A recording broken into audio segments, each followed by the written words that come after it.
Guys দেখেন চারিদিকে শুধু খালি সবুজ আর সবুজ। ওয়াও, ভিডিও আমার চলতেই আছে, দেখি আজকে কোথায় যাওয়া যায়। দেখতেই দেখেন গাইস, রাস্তা আমার শেষ হচ্ছে না।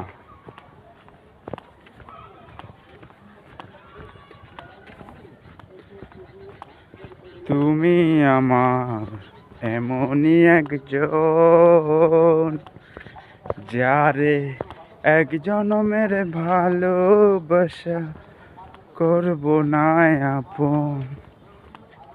এক জনমের ভালোবাসা দুই জনমের কাছে আশা করব নাই মনের কথা লাগে গন্ডগোল। গাইস, ভিডিওটা আমার ভালো লাগলে একটু একটু করে শেয়ার করবেন, এইটুকুই আমি আশা করতেছি আপনাদের কাছ থেকে। খালি শেয়ার, আর কিচ্ছু না।